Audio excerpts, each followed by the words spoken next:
오늘은 이제 열왕기하를 보면서 유다의 마지막 왕들 4명을 우리가 간략하게 좀 보도록 하겠습니다. 우리 지난 주일날 요시야 왕을 살펴봤습니다. 요시야 왕이 남유다의 16대 왕이었습니다. 그래서 오늘은 17, 18, 19, 20대 왕을 같이 보도록 하겠습니다. 여러분 저 도표 잘 보이시는가 모르겠는데 16대 왕이 이제 요시야 왕이고 17대 요시야 왕의 아들 여호와하스가 왕이 됩니다. 3개월 통치하고 그 다음에 이 왕이 또 애굽에 의해서 바뀌게 됩니다. 그리고 난 다음에 또 요시야의 다른 아들 여호야김이 왕이 되어서 11년간 18대 왕으로 통치하고 또 이 사람은 바벨론에서 또 바뀌게 됩니다. 그리고 여호야긴이 왕이 됩니다. 여호야김의 아들이에요. 왕이 되고 난 다음에 또 바벨론으로 포로 잡혀가고 폐위되고 이제 바벨론이 다시 또 시드기야가 요시야의 다른 왕 요시야의 다른 아들 시드기야가 왕이 됩니다. 자, 그 다른 도표 한번 보여주시기 바랍니다. 저기 보면 이제 간략하게 해놨는데요. 첫 아들이 요하난. 그런데 요하난은 이제 첫 아들이었다는 것만 성경에 기록하고 더 이상 기록이 없습니다. 그래서 아마 일찍 사망했지 않느냐 그렇게 추정합니다. 그 다음에 여호야김 18대 왕 그리고 여호와아스 또는 시드기야인데요. 이게 성경의 기록이 좀 차이가 있습니다. 그래서 어떤 사람은 시드기야가 셋째 아들이고 여호와스가 넷째라고 말하는 분도 있고 아니다 여호와스가 셋째고 시드기야가 넷째라고 말하는 분이 이게 좀 역대상의 족보하고 좀 차이가 나서 저는 여호와아스가 셋째 아들로 보고 시드기야가 넷째 아들로 이렇게 보는 것이 더 약간이라도 더 낫지 않겠나 이렇게 생각합니다. 그래서 저 이제 그 다음에 이제 셋째 아들이 여호야김, 넷째 아들이 시드기야, 그리고 여호야김의 아들 여호야긴. 이제 저 가운데서 요시야 밑에 5명이 있는데 요하난 빼고는 다 왕노릇을 한 번씩 합니다. 저 사람이 유다의 마지막 왕들입니다. 이제 오늘 저 사람들을 한번 살펴보려고 합니다. 자, 23장 33절 34절 제가 봉독하겠습니다. 바로 너고가 그를 하맛 땅 라블라에 가두고. 자, 여기서 바로 너고가 누굽니까? 애굽 왕 바로 너고죠. 애굽 왕을 지칭하는 호칭이 바로입니다. 그러니까 애굽 왕은 다 바로예요. 그런데 너고라는 말은 그 애굽 왕 바로의 이름이 너고라는 말입니다. 너고 왕인데 바로 무슨 말씀인지 아시겠죠? 그래서 애굽 왕 바로가 그 가운데 너고라는 이름을 가진 사람이 그를 하맛 땅 라벨라에 가두고. 자, 여기서 그는 누군가 하면 여호와하스입니다. 3개월간 왕노릇된 여호와하스를. 왜냐하면은 이게 이제 제가 먼저 읽고 설명을 해드릴게요. 가두고 예루살렘에서 왕이 되지 못하게 하고 또 그 나라로 은 100달란트와 금 1달란트를 벌금으로 내게 하고 바로 너고가 요시야의 아들 엘리야김을 그의 아버지 요시야를 대신하여 왕으로 잡고 그의 이름을 고쳐 여호야김이라 하고 여호와아스는 애굽으로 잡아갔더니 그가 거기서 죽으니라. 자, 이게 이제 애굽 왕 바로 너고가 여호와아스를 폐위시키고 애굽으로 데려가서 죽입니다. 자, 이게 어떻게 됐는가 하면 요시야 왕이 우리 지난주에 살펴봤던 요시야 왕이 애굽하고 전쟁을 하다가 죽게 됩니다. 그러니까 이 백성들이 요시야 왕이 죽으니까 요시야 왕의 셋째 아들 또는 넷째 아들인 여호와아스를 옹립해서 왕으로 세웁니다. 자, 그러면은 자기 아버지가 애굽하고 싸우다가 죽었으니까 이 아들은 애굽하고 그 애굽하고 친하겠습니까? 반대되겠습니까? 당연히 반대되죠. 아버지를 죽인 애굽이니까. 그러니까 여호와하스 17대 왕은 반애굽 정책을 펼칩니다. 그러니까 애굽이 보니까 또 기분 나쁘지 않습니까? 유다는 전통적으로 자기들하고 항상 동맹관계 또는 뭐 조공관계 이렇게 많이 그 관계를 맺는데, 그래서 애굽 왕 바로 느고가 이제 와서 여호와하스를 애굽으로 데려가서 그것을 죽이고 이제 여호야김을 왕으로 세우는 겁니다. 그리고 난 다음에 오늘 보니까 원래 이름이 엘리야김이었습니다. 엘리야김의 이름을 여호야김으로 바꾸고 여호와스를 죽이고 왕으로 세우는 겁니다. 그 애굽 왕이 유다 사람을 왕으로 세우는 겁니다. 그러니까 이게 정말 웃기는 모양이 됐죠, 그죠? 자, 그러면 19대 왕, 20대 왕은 어떠냐? 이 쭉 읽어보면 그 내용이 나오는데 간단하게 보면 이렇게 됩니다. 자, 그러니까 여호야김이 반애굽 정책을 죄송합니다. 애굽에 의해서 왕이 됐으니까 친애굽 정책을 시행합니다. 근데 이게 이제 정치적으로 전략적으로 외교적으로 큰 판단을 실수한 거죠. 왜냐하면 그 당시에 이제 진짜 강대국은 애굽이 아니고 바벨론이거든요. 그러니까 애굽 정책을 18대 왕 여호야김이 친애굽 정책을 하니까 바벨론이 기분 나쁠 거 아닙니까? 그러니까 바벨론이 이제 유다를 쳐들어와서 이 여호야김 이 왕을 바벨론으로 한번 데려갔다가 이제 데려가니까 여호야김이 우리 바벨론한테 앞으로 잘하겠어 하고 다시 귀환합니다. 귀환했는데 또 바벨론한테 잘 안 하고 또 친애굽 정책이었어요. 그러니까 바벨론한 느부갓네살이 화가 나서 쳐들어와서 여호야김을 죽여버리는 겁니다. 그리고 난 다음에 여호야김의 아들 여호야긴이 왕이 됩니다. 자, 이때 바벨론이 이제 주권을 행사하죠. 바벨론이 이제 그러면서 이 왕이 된 여호야긴 원래 이름이 고니야입니다. 그래서 이 고니야를 여호야긴으로 이름을 바꿔버립니다. 이름으로 바꾸고 3개월 있다가 또 말을 안 되니까 이 여호야긴을 바벨론으로 포로로 잡아갑니다. 그래서 이 여호야긴 19대 왕은 바벨론에서 37년간 포로로 감옥살이를 하게 됩니다. 자, 그 다음에 이제 여호야긴의 삼촌이며 요시야의 아들, 막내 아들인 시드기야를 바벨론이 왕으로 세웁니다. 원래 이름이 마따니아거든요. 그 마따니아 이름을 바꾸어서 시드기야로 바꾸고 왕으로 세웁니다. 이렇게 해서 17, 18, 19, 20대 왕의 간략한 역사가 되는 겁니다. 자, 여기서 우리가 뭘 하나 알 수 있습니까? 뭐 많은 것을 알 수 있지만 공통적인 건 뭐냐면은 지금 유다의 왕들인데 유다의 왕을 세우고 폐위하고 왕의 이름을 멋대로 바꾸는 사람은 누굽니까? 애굽 왕하고 바벨론 왕이에요. 자, 그 당시 고대 근동에서 한 사람의 이름을 결정하는 것은 그 사람에게 절대적인 지배권을 가지고 있다는 표시가 되는 겁니다. 그래서 아이가 탄생하면 아이가 출산하게 되면 그 부모가 절대적인 지배권을 가지고 있으니까 부모가 이름을 지어주는 겁니다. 이름을 결정하는 겁니다. 자, 그런데 오늘 보십시오. 이거 여호야긴의 원래 이름이 고니야인데 바빌론이 고니야 이름을 바꿔버립니다. 그냥 고니야를 여호야긴으로 바꿔. 자, 이걸 들었던 유다 백성들은 어떻게 생각합니까? 우리 왕의 이름이 바뀌었대. 누가 바꿔서? 바벨론 왕이 바벨론 왕이 바꾸었대. 그러면 백성들은 우리 왕을 절대적으로 지배하는 사람이 바벨론 왕이구나라는 것을 상식적으로 알게 되는 겁니다. 시드기야도 그렇지 않습니까? 마따니아도 왕으로 세우고 난 다음에 이름 다 바꿔버리는 겁니다.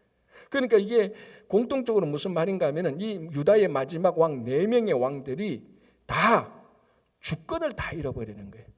주권을 애굽 아니면 바벨론의 주권을 다 빼앗겨버리는 겁니다. 세상의 주권을 다 빼앗겨버리는 겁니다. 자, 왜 이 지경이 되었죠? 자, 그 땅에 백성들도 있고 땅도 있습니다. 여러분, 국가의 3대 요소가 뭐죠?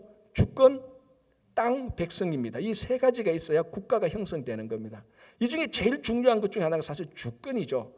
지금 유다의 땅과 백성은 있는데 주권을 이제 애굽이 가져가고 바벨론이 다 가져가죠. 실제로 여기서부터 이제 바벨론의 통치가 시작되는 겁니다. 실제적인 통치가. 자, 그러면 여러분 이렇게 한번 생각해 보십시오. 지금 저 지도에서 저 도표에서 보듯이 지금 여호야긴은 19대 왕 여호야긴은 여호야김의 아들이면서 요시야의 손자입니다. 자, 그런데 나머지 3명 여호아스, 여호야김, 시드기야는 요시야의 친아들입니다. 그런데 이 사람들이 다 왕이 되었어요. 여러분, 요시야가 누구였죠? 우리 지난주에 살펴봤지 않습니까? 요시야는 다윗 이래로 가장 뛰어난 하나님 앞에서 인정받았던 왕입니다. 히스기야 왕하고 같이. 굳이 히스기야냐 요시야냐 따지면 요시야가 한 0.5점 정도 1점 정도 더 앞서다고 볼 수 있습니다. 그거 점수 중요하지 않으니까 어쨌거나 요시야 왕은 다윗 왕 다음에 최고로 존경받는 왕입니다. 그러면 그 아들들이 왕 노릇을 할 때 아버지의 좋은 영향을 받을 가능성이 얼마나 많았겠습니까? 다른 왕들보다 훨씬 더 하나님 앞에서 좋은 정치를 할 수 있는 좋은 배경을 가지고 왕 노릇을 한단 말이죠. 그런데 저 아들 3명 가운데 3명 다 몽땅 다 하나님 앞에서 악을 행해버리고 주권 다 빼앗기는 거예요. 어떻게 생각하면 가장 정치를 잘할 수 있는 세 아들인데 세 아들 다는 아니다 할지라도 그래도 한 명은 좀 그런 대로 해야 될 거 아니겠습니까? 그런데 세 아들이 마치 약속이나 한 듯이 애굽에게 주권 주고 바빌론에게 주권 주고 하나님한테 다 악을 행하고 왜 이 모양이 됐습니까? 오늘 성경을 읽어보고 그 역대 이 사건을 따른 역대기를 쭉 읽어봐도 정확히 이유는 이것이다라고는 답은 없지만은 그 사건을 보면은 한 가지 이유를 우리가 발견할 수 있습니다. 그게 뭔가 하면은 이 요시야 왕의 아들들이 그렇게 좋은 환경에서 왕이 되지만은 아무도 전적으로 하나님을 의지하지 않아요. 누구는 애굽, 누구는 바벨론을 의지한단 말이죠. 여러분 생각해 보세요. 여러분들이 누구에게 주권을 준다, 내 삶에 절대 권한을 준다는 것은 그 사람을 전적으로 의지하고 믿을 때 주권을 주는 겁니다. 그러니까 여러분들이 의지하는 정도에 비례해서 여러분들이 주권이 그쪽으로 넘어가는 것입니다. 진짜 여러분들이 어떤 사람을 100% 믿으면 그 사람은 내게 전적인 주권을 행사하는 겁니다. 그런데 이 요시야의 세 아들 여호야긴까지 해서 4명은 그 좋은 요시야가 계획했는 그 좋은 환경에서 있었음에도 불구하고 하나님을 의지하지 않고 애굽이나 바빌론, 구강대국, 신강대국을 다 의지해 버렸습니다. 그러니까 나는 애굽에, 나는 바빌론의 주권을 다 빼앗겨버려요. 세상의 주권을 다 빼앗겨버려요. 세상이, 그러니까 애굽 왕 바벨론이 이 왕들을 마음대로 세우고 마음대로 내리고 이런 마음대로 바꾸고, 정말 오늘날 교회와 성도들이 정신 차리지 않으면 세상이 교회를 마음대로 할 겁니다. 교회 문 닫아, 교회 문 열어. 그래도 교회가 꼼짝없이 세상에 주권을 줘버리면 그렇게 할 수밖에 없습니다. 교회와 세상이, 이 교회와 성도가 세상에 의지하지 않고 전적으로 하나님께 의지할 때, 이 주권자인 우리가 하나님을 의지하고 우리가 하나님께 주권을 넘길 때 주권자인 하나님께서 우리에게 주권을 행사하는 것입니다.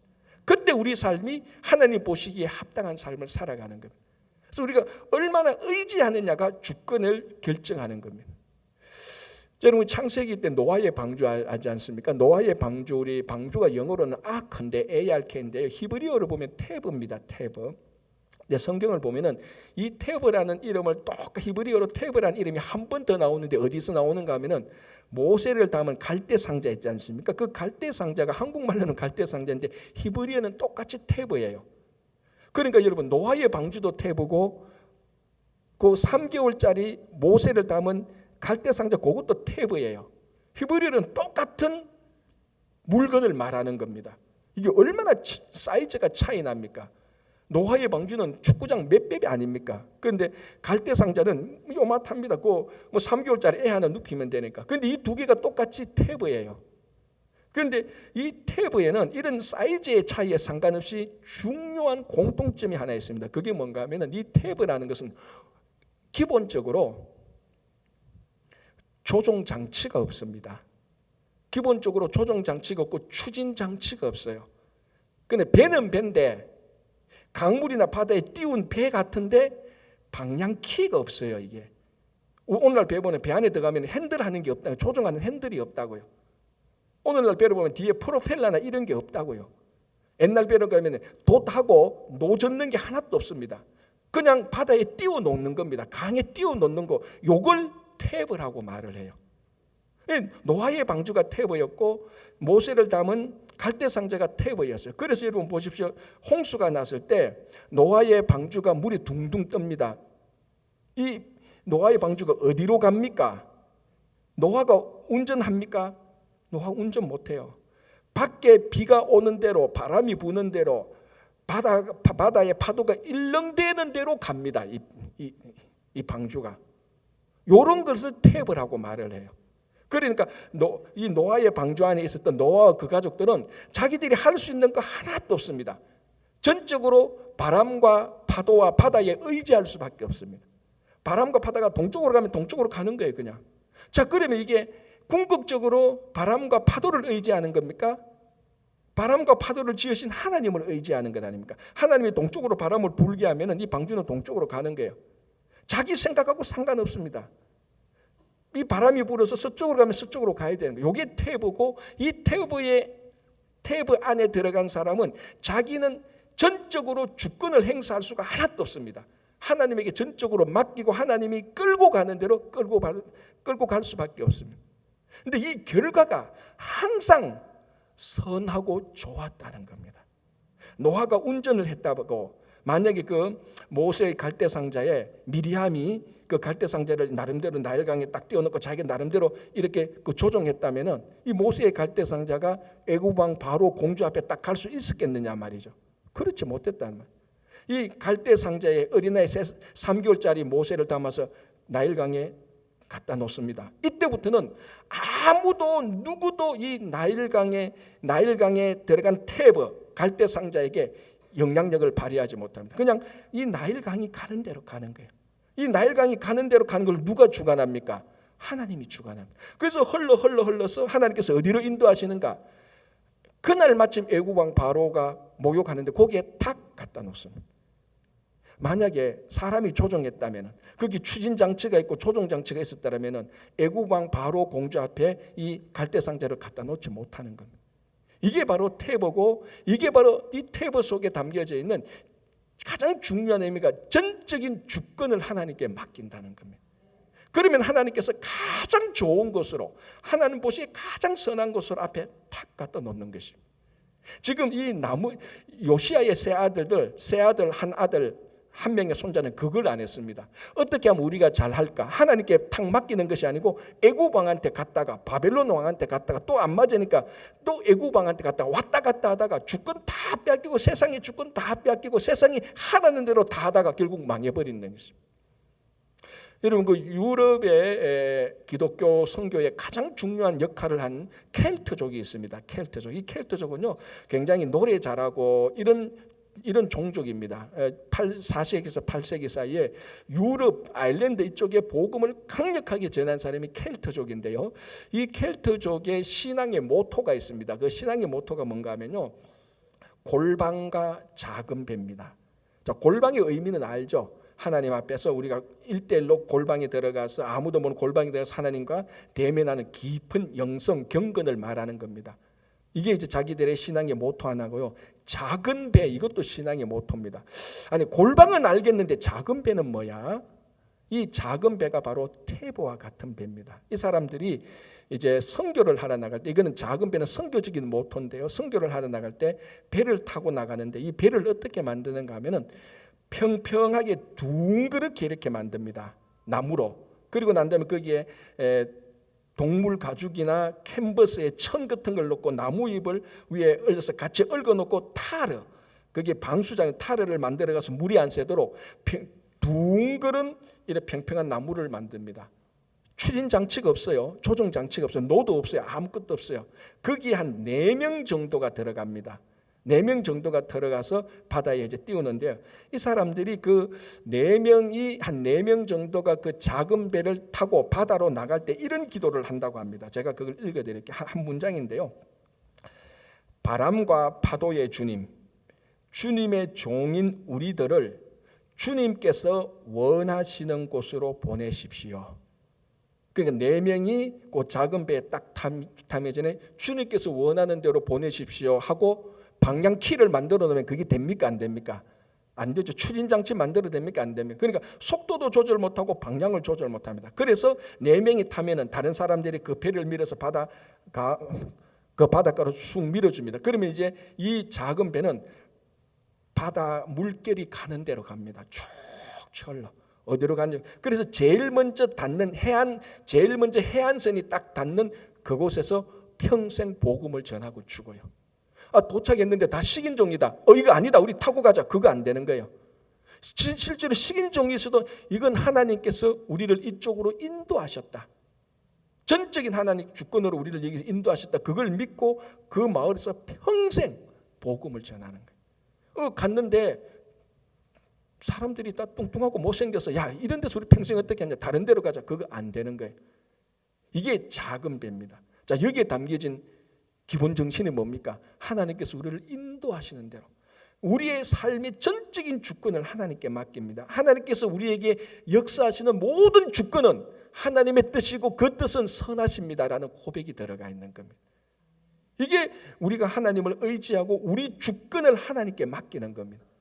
그런데 저 왕들은, 유다의 마지막 왕들은 어떻게 하면 우리가 살 수 있을까 생각하고 하나님께 주권을 맡기는 게 아니고 애굽 왕, 바빌론 왕, 세상의 힘센 사람, 세상의 힘과 권력에 그 주권을 다 줬다가 싹 다 망하게 되는 겁니다. 자, 여러분, 지금 우리가 이 복잡한 시대에 살면서 참 우리의 개인적인 삶에 영향을 끼치는 것들이 참 많습니다. 그죠? 뭐 영향을 끼치는 많은 사람들도 있고 힘이 있고 권력이 있고 물질이 있고 명예가 있습니다. 정말 우리가 하나님을 섬긴다면은 하나님을 의지하는 정도하고 비례된다. 하나님을 의지하는 것은 하나님께 주권을 맡기는 겁니다. 여러분, 지금부터 하나님께 주권을 한번 맡겨보십시오.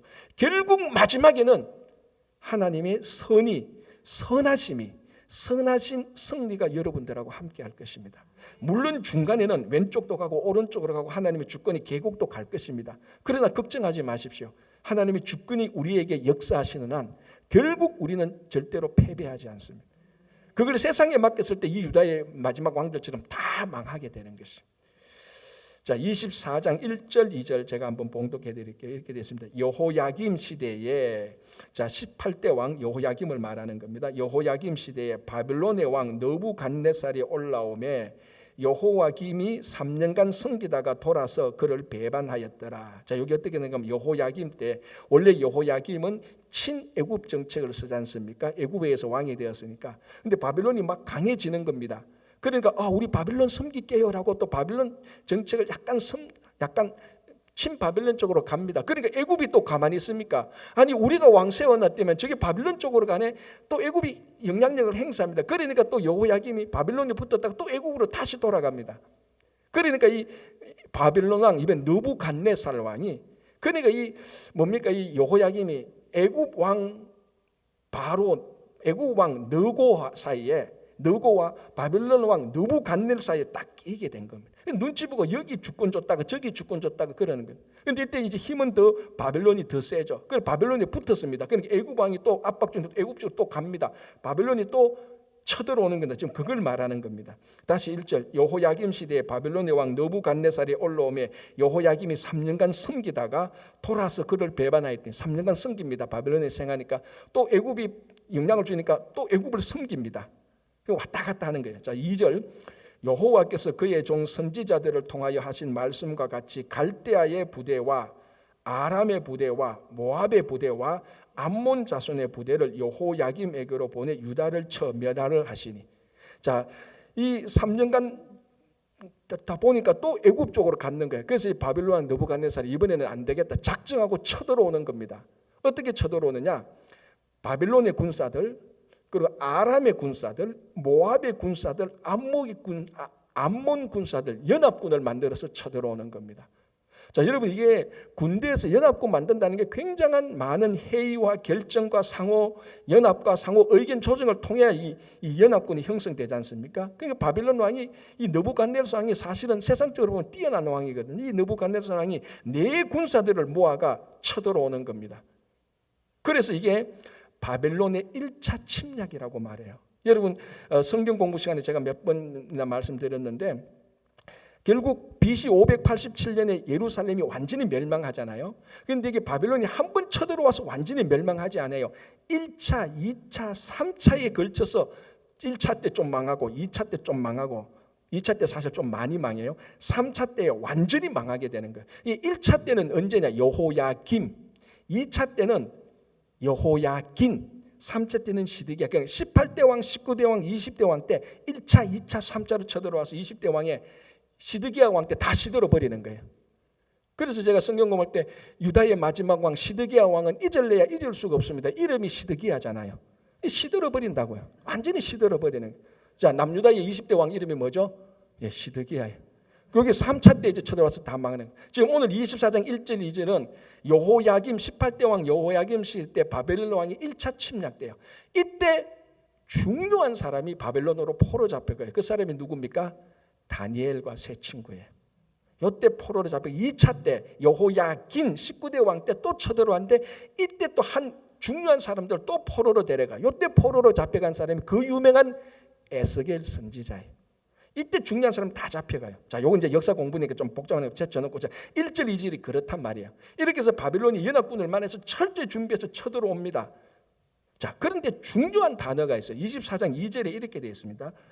여호와께서 그의 종 선지자들을 통하여 하신 말씀과 같이. 이 무슨 말입니까?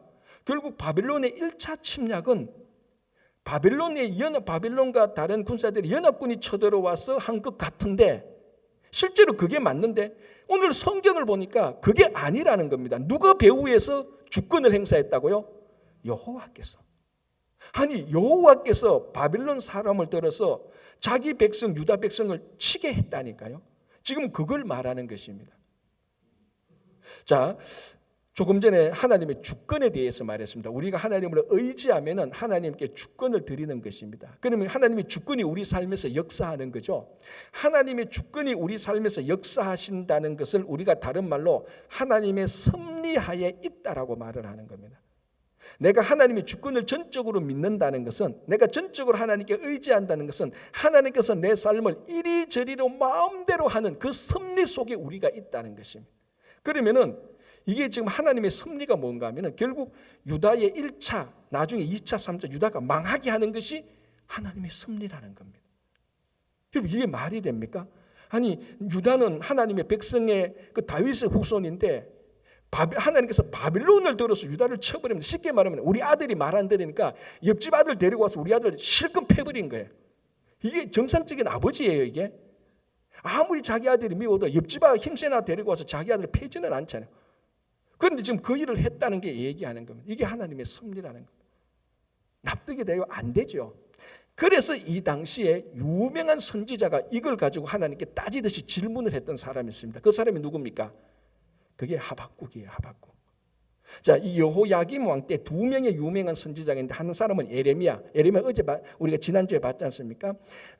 수없이 많은 고생을 합니다. 바벨론에게 항복해라. 이게 하나님의 뜻이다. 하나님의 섭리라고 제대로 말씀을 선포했죠. 예레미야는. 자, 그런데 이때 하박국 선지자는 그게 헷갈렸어요. 아니 하나님 이래도 됩니까? 자, 여호야김 때, 요때가 BC 605년인데 요때에 이제 여호야김이 왕이 돼서 백성들을 막 괴롭힙니다. 왜? 애굽에 은과 금을 보내야 되니까 백성들의 이 재물을 탈취해야 돼요. 그리고 하나님 앞에서 악을 행하니까 백성들을 막 괴롭게 합니다. 악인이에요. 하나님 악인. 그러니까 하박국이 보니까 저 악인인 왕하고 그 신하들이 나쁜 일을 하는데 하나님께서 심판을 안 하고 있단 말이죠. 그런데 나쁜 일 하는데 이 사람들이 잘 돼 더. 우리 주변에 그런 일이 많지 않습니까? 더 잘 되고 착한 사람은 계속 고통을 받아.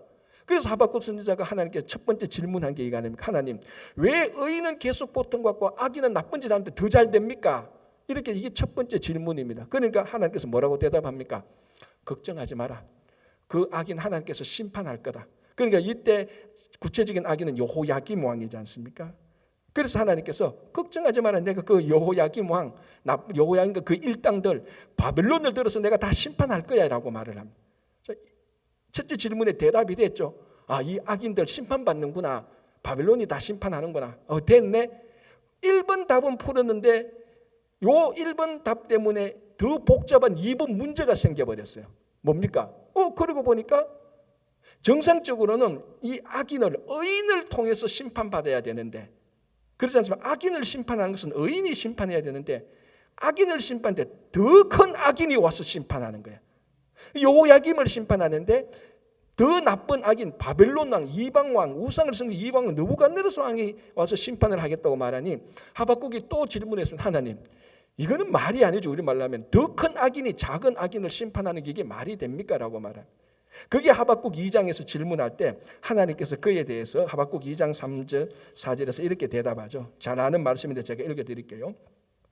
이 묵시는 정한 때가 있나니 그 종말이 속히 이르겠고, 이 뭡니까? 이 묵시, 더 큰 악인을 하나님께서 마지막에 심판하겠다는 계시, 이거는 때가 있다니 하나님께서 정한 종말의 때에 반드시 하겠다. 쉽게 말하자면 더 큰 악인이 왜 작은 악인을 심판합니까? 그럼 더 큰 악인은 어떻게 합니까? 라고 물으니까 하나님께서 걱정하지 마라. 하나님의 때가 있다. 그때 하나님께서 그 더 큰 악인 또 심판하겠다. 그 말입니다. 자, 그리고 이렇게 말합니다. 비록 더딜지라도 기다리라. 너희들이 볼 때는 좀 더디겠지. 기다리라라고 말합니다. 그 다음에 더딜지라도 기다리라. 지체되지 않고 반드시 응하리라. 반드시 응하리라. 보라, 그의 마음은 교만하며 그 속에서 정직하지 못하니. 누구 말합니까? 바빌론을 말하죠. 교만하고 정직하지 못하다. 그러나 의인은 믿음으로 말미암아 살리라. 이거. 자, 이게 무슨 대답인가 하면 왜 큰 악인을 하나님 보고 계십니까? 바빌론이 지금 이때 막 이제 질문할 때 하나님께서 야, 더 큰 악인은 하나님의 정한 때가 있으니까 그때 심판할 때니까 네가 보기에 좀 늦게 이루어진다 할지라도 반드시 응할 때니까 좀 기다려. 그러면 그 어떻게 기다립니까? 갑갑한데라고 말하는 게 하나님께서 뭐랍니까? 믿음으로 말미암아 살아, 이 말입니다. 심판이 하나님께서 악인을 명할 때까지 의인은 어떻게 사느냐? 초조, 불안, 염려, 걱정하는 게 아니고 믿음으로 살아라는 겁니다. 이제 하나님께서 하박국 선지자에 그렇게 대답을 한 겁니다. 자, 그러면 이 일이, 이 하나님의 섭리가 주권이 실제로 어떻게 역사 속에 나타납니까? 그래서 나중에 70년 뒤에 이 바빌론을 페르시아, 성경은 바사가 와서 다 정복해버리는 거예요. 그리고 망했던 이 유다를 바사 왕이 칙령을 발표해서 다시 다 회방시키는 겁니다. 그 70년 뒤에 다시 다 돌아오는 거죠. 그래서 쫄딱 망했다가 다시 거듭나서 돌아오는 거예요.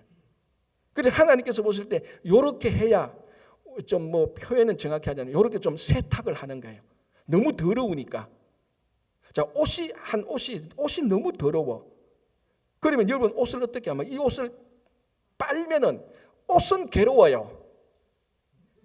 괴롭잖아. 옷은 괴롭잖아. 왜 빠르 세탁기 집에 들어가면 막 괴로운 거예요. 그런데 옷의 주인은 그래야 깨끗해져. 그거하고 똑같은 거예요. 지금 유다는 너무 더러워졌어요. 하나님께서 이거 빨아야 돼요. 70년간 바빌론에서 포로 생활 해야 돼요. 이게 옷 주인 하나님의 섭리예요. 그런데 백성들은 그걸 모르니까 옷이 모르니까 내 왜 빨어? 나 옷이 헤어지지 않고 떨어지지도 않는데 20년은 더 입는데 왜 빨어? 주인은 빠는 게 너 더러워. 때 다 벗게 해. 그래서 세탁기 집어넣어 버린 거예요.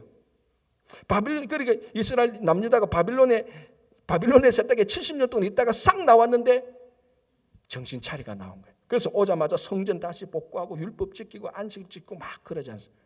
이게 하나님의 섭리라는 겁니다. 자, 하나님의 섭리는 하나님의 주권이 역사하시는 것이 하나님의 섭리인데 하나님의 섭리는 반드시 하나님의 섭리로 끝납니다. 하나님의 선하심으로 끝나는 겁니다. 자, 이것이 가장 잘 나타난 게 바로 요셉 아닙니까? 우리가 어제 새벽기도 때 마침 그 장면, 하나님의 섭리가 완벽하게 드러나는 그 장면을 마지막으로 봤지 않습니까? 뭡니까? 12명의 형제들이 다 만난 자리에서 요셉이 드디어 내가 요셉이고 내가 애굽의 총리고 내가 총리가 돼서 이 모든 백성을 다 먹여 살도록 되었다는 하나님의 섭리가 그전에는 몰랐는데 확 드러난 것입니다. 여러분, 그 섭리가 이루어질 때까지 요셉이 얼마나 억울했습니까? 유혹도 받았고 모함도 받고 감옥도 갔고 종살이도 했고 옥살이도 했고 형들한테 배반받았고 얼마나 어려움을 겪었습니까? 그러니까 그 하나님의 섭리 속에 있을 때 요셉은 한 번도 하나님을 의심하지 않았습니다. 오늘 하박국 선지자가 말하는 것처럼 그 때가 될 때까지 의인은 믿음으로 말미암아 살리라 한 것처럼 요셉이 총리가 되어서 자기 하나님의 섭리가 완벽하게 형들에게 나타날 때까지 요셉이 한 번도 하나님께 의심하거나 원망하거나 불평한 적이 없습니다. 단 한 번 감옥에 있을 때 술 맡던 가난장에게 내 죄가 없다는 것을 무고한 사실만 아뢰었을 뿐 자기 인생을 한탄한 적이 없습니다. 요셉은 하나님의 섭리를 믿었죠. 만약에 술 맡던 가난장이 나가고 2년 동안 그 요셉을 그 감옥에 가뒀는데 요셉이 하나님의 섭리를 믿지 않고 감옥에 탈옥했다고 생각해 보십시오. 애굽의 총리 못 되는 거예요. 거기 그 자리 하나님의 섭리들이 있었게 되니까 한순간에 총리가 되는 겁니다. 이게 하나님의 섭리는요 반드시 우리를 선으로 이끄는 것입니다. 지금 우리의 삶 속에 하나님의 섭리 속에 있는 거예요. 이게 어렵든 잘 되든 따지지 않고. 그런데 이런 섭리가 요셉한테만 일어나고 하박국에만 일어나고 유다 백성들에만 일어나는 게 우리의 일상적인 삶 속에서 그대로 일어난다는 겁니다. 사실은. 자, 한 20년 전에 하버드에 데니엘 길버트라는 유명한 심리학 교수가 있었습니다. 뭐 그때 자료에 의하면은 얼마나 사실인지 모르겠지만 하버드 대학에서 종강하면은 일어나서 기립받는 그 학생들한테 기립박수 받는 유일한 교수래요. 그만큼 강의를 잘하고 백성들한테 인기가 있을 때. 그래서 한국의 그 조선일보 기자가 이 데니엘 길버트하고 인터뷰를 했던 내용이 나옵니다. 묻습니다. 뭐 이런저런 하다가 아니, 교수님은 어떻게 심리학을 공부하게 됐어요? 그러니까 딱 한마디 합니다. 버스를 잘못 탔기 때문에. 그렇게 말을 했어요. 아니 그게 무슨 얘기입니까? 이제 하는 게 이제 자기 이야기를 하는데 원래 이 길버트라는 교수가 아주 좀 기인적인 기질이 있어요. 15살에 그냥 학교 중퇴해버려요. 뭐 대학 들어가서 중퇴하는 게 아니고 중고등학교 다니고 중퇴하고 그때부터 히피 생활을 하는 거예요. 하다가 18살에 아예 애를 또 낳아요. 18살짜리가. 애를 놓다가 이제 결혼하고 살다가 공상과학 소설가로 등단을 해요. 근데 등단을 하고 아이디어를 맡고 소설 내용은 재밌는데 글을 써보니까 정규 교육을 받지 못하니까 문법이 틀리고 자꾸 이상하잖아. 그래서 이 길버트 교수가 안 되겠다. 내가 대학은 안 가더라도 그 커뮤니티 칼레지에서 장문 수업하는 거 이제 그 커뮤니티 사람들을 그 대상으로 이제 강의하는 게 이런 게 있지 않습니까? 여기 그 큐즈시도 그런 강의 많잖아요, 그죠? 거기 이제 등록을 하려고 그러면 이제 내가 문법 그 장문 수업 등록을 하려고 했습니다. 수강 신청을 하려고. 요즘은 다 온라인을 하지만 뭐 한 20년 전, 뭐 30년 전은 학교 가서 지가 사인하고 수강비 내고 등록을 해야 됩니다. 근데 그날이 마지막 날이에요. 그럼 마지막 날 버스를 타고 이제 학교 와서 등록하려고 했는데 이거 버스 자기가 예정했던 시간에 버스가 안 와. 그 버스를 잘못 타고 가보니까 이미 그 수업 시간이 다 등록이 다 끝나서 인기가 있어가지고 그래서 이제 그 수강 신청 받는 그 아가씨한테 말했습니다. 아니 나 그 장문 하려고 했는데 다 이거 마감됐는데 안 되냐니까 안 된대. 그러면은 혹시 남는 수업 있냐? 물으니까 투어지만 제일 인기 없는 심리학 수업 하나 내가 한번 들어볼래 하니까 그거라도 듣좀 해서 들었다는 거예요. 첫 시간에 심리학 강의를 하는데 이 길버트가 완전히 미쳐버린 거예요. 세상에 이런 게 있구나. 그래서 그때부터 심리학에 공부해서 박사가 되고 프린스턴 교수가 되고 하버드 교수가 된 거예요. 그래서 가만히 생각은 내가 어떻게 심리학을 교수했는지 그날 버스를 잘못 타가지고 늦게 가가지고 그게 결정적인 터닝 포인트가 된 거예요. 여러분 여기에 뭐 여호와 하나님 이런 건 없습니다. 그러나 우리가 분명히 일상적인 삶 속에 뭘 하나 발견했습니까? 뭔가 모를 신적 섭리가 있지 않습니까? 만약에 이분이 우리처럼 예수 믿었다면 그때 하나님께서 이걸 전화위복으로 하나님의 섭리로 됐다고 그렇게 말하는 내용하고 똑같은 거예요. 똑같은 거예요. 우리 일상적인 삶 속에 하나님의 신적 섭리들이 무지 많습니다. 특별히 우리가 여호와 하나님을 섬기고 예수 그리스도를 구주로 고백하는 우리 삶 속에는 모든 것들이 하나님의 섭리입니다, 여러분. 그리고 이 하나님의 섭리는 항상 전화위복하는 겁니다. 하나님의 섭리는요, 마지막 유일한 결론이 있습니다. 우리를 절대로 파괴시키지 않아요. 지금은 막 파괴되는 것 같고 지금은 일이 안 되는 것 같지만요. 지금이 마치 바벨론이 그 유다를 공격하는 것처럼 사람들이 나를 공격해도요. 이 섭리를 믿는 사람은 포기하지 않습니다. 왜? 이게 나를 공격하는 게 내를 패배가 아니고 승리로 끝나는 걸 알기 때문에 믿기 때문에. 요셉을 보십시오. 유혹당하고 모함당하고 감옥에 가고 얼마나 수치를 당합니까? 노예로 팔려가고 감옥에 갔으니까 수치당할 건 다 당한 거예요. 그래도 하나님의 섭리를 믿고 좌절하고 포기하지 않고 있으니까 가장 영광스러운 애굽의 총리로 되는 겁니다. 여러분 자식이 총리가 안 된다고 해서 하나님의 섭리가 아닌 것은 아니에요. 또 가장 수치를 당해도 하나님의 섭리를 믿는 사람은 영광스럽게 해주시는 겁니다. 내가 원하는 스케줄대로 일이 안 된다고 자꾸 꼬여도 지금 좀 손해보는 것 같아도 하나님의 섭리를 믿는 사람에게는 그 지금의 손해가 훨씬 더 큰 하나님 나라를 위한 유익으로 바꾸어지는 것입니다. 그래서 여러분들이 하나님을 전적으로 의지하고 하나님의 주권을 맡길 때 하나님께서는 우리가 맡긴 주권 가지고 하나님께서 전적으로 우리에게 섭리하시는 겁니다. 그 결과는 하나님께 영광이 되는 선으로 다 하나님께서 만들어 주시는 것입니다. 그 섭리를 믿으면 지금 여러분들이 어떤 상황에 있든지 포기하지 않잖아요. 낙담하지 않고요. 원망하지 않고 불편하지 않고 묵묵히 믿고 나가는 것입니다. 자, 마지막으로 하나만 더 보겠습니다. 24장 8절 9절 보겠습니다. 여호야긴이 왕이 될 때 나이가 18세라 예루살렘에서 석 달간 다스리니라. 그의 어머니의 이름은 너후서다요 예루살렘 엘라단의 딸이더라. 여호야긴이 그의 아버지의 모든 행위를 따라서 여호와께서 보시기에 악을 행하였더라. 자 18절 19절 시드기야가 왕이 될 때 나이가 21세라. 예루살렘에서 11년간 다스리니라. 그의 어머니의 이름은 하무다리요 림나인 에레미야의 딸이더라. 그가 여호야김의 모든 행위를 따라 여호와 보시기에 악을 행한지라. 자 여기서 에레미야의 딸은 선지자 에레미야하고 다릅니다. 동명이인입니다. 다른 거고요.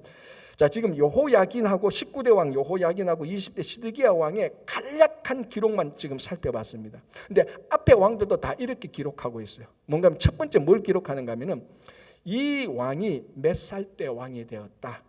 그리고 몇 년간 통치했다. 어디 출신이고 어머니가 누구였다. 신분이 뭐였다는 것을 다 밝혀요. 그래서 여러분 저기를 봐서 알겠지만은 17대 왕 여호아스는 3개월을 다 통치해요. 그 다음에 왕 18대 왕 여호야김은 11년, 19대 왕은 다시 3개월, 20대 왕 시드기야는 다시 11년, 3개월 11년, 3개월 11년 똑같이 패턴을 해요. 므낫세는 몇 년 통치했죠? 55년. 자, 그러면 여러분 한번 생각해 보세요. 역사가들이 평가할 때 3개월 통치한 사람, 우리 나중에 저 북이스라엘 가면 일주일 통치한 사람도 있어요. 자, 일주일이나 3개월 통치한 사람하고 55년 통치한 사람하고 평가는 어떻겠습니까? 통치 기간, 이거 역사가들이 세상 사람들 볼 때는 중요한 평가 기준이 됩니다. 성공의 기준이 돼요. 그리고 얼마나 통치했는가, 뭐 어디 출신인지, 그죠? 그거 굉장히 어떤 신분인지 굉장히 중요한 성공의 그리고 성과의 기준이 되는 겁니다. 그리고 모든 왕들이 이렇게 다 기록을 해요. 그런데 진짜 신기한 것은요, 그 다음 구절에 하나님의 평가가 나오는데 하나님의 평가에는요, 한 번도 네가 55년 통치했으니까 오래 통치했네, 잘했다, 너 3개월밖에 안 했어, 뭐 이렇게 통치해, 그런 평가 한 번도 안 하세요.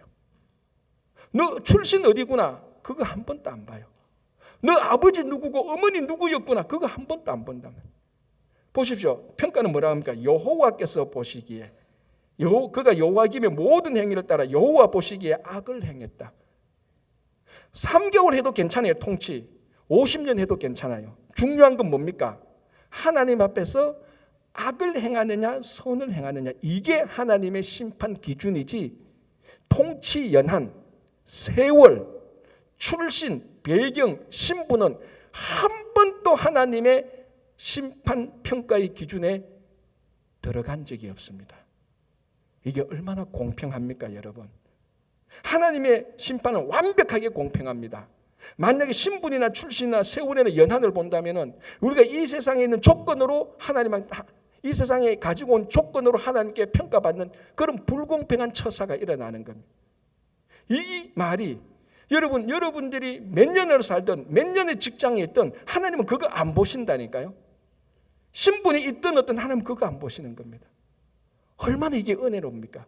누구든지 어디 출신이든지 나이가 얼마든지 하나님 앞에 다 우리가 하나님을 의지하면 선을 행할 수 있지 않습니까? 그래서 우리는 하나님 앞에 나갈 때 내가 환경이 이래서, 내가 건강이 나빠서, 내가 출신이 미천해서, 내가 미국 사는데 신분이 이래서, 내가 어떻게 하는데 이게 이래서, 하나님은 그걸로 싹 제낍니다.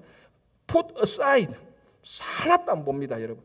누구는 가서 하나님 내가 출신이 이랬는데 내가 얼마나 오랫동안 하나님께서 그거 싹 하나도 안 봅니다. 너가 얼마나 살 동안에 무슨 출신인지, 정말 하나님을 의지하고 선을 행했는지 안 했는지 그걸 보시고 평가하십니다.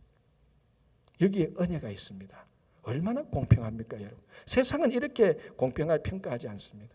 그래서 오늘 여러분, 우리의 삶이 어떻든지 간에 전적으로 하나님을 의지하고 주권을 하나님께 맡길 때 하나님께서 항상 승리로 우리를 섭리하시는 겁니다. 그 섭리 속에 믿음으로 살 때 우리가 선을 행할 수 있는 것 아닙니까? 여러분, 내 조건과 환경에 여러분들이 선을 행하고 악을 행하는데 제일 중요한 요소가 안 됩니다. 제일 중요한 것은 하나님을 의지하는 것에 달려 있습니다. 오늘 이 시간이 하나님을 전적으로 의지하고 세상에 빼앗겼던 여러분들의 주권을 하나님께로 되돌려주는 귀한 시간이 되기를 간절히 바랍니다. 기도하겠습니다. 하나님 아버지, 감사합니다. 세상이 너무나 복잡하고 우리가 연약하여서 우리들의 삶의 주권을 세상에 빼앗겨고 세상이 다 가져간 것은 아닌지 한번 되돌아보게 하시고, 지금 이 시간부터 전적으로 하나님을 의지하고 하나님의 섭리 가운데 살면서 궁극적으로 하나님께서 우리를 선하게 인도해 주시는 믿음으로 살아가게 하여 주시옵소서. 우리의 환경과 조건이, 우리의 연한이 어떻든지 간에 하나님께서는 그걸 보시지 아니하시고 하나님 앞에서 얼마나 의지하고 선을 행하는 것을 보시는 하나님, 오늘부터 하나님 앞에서 바르게 살아갈 수 있도록 인도해 주시옵소서. 예수님 이름으로 기도합니다. 아멘.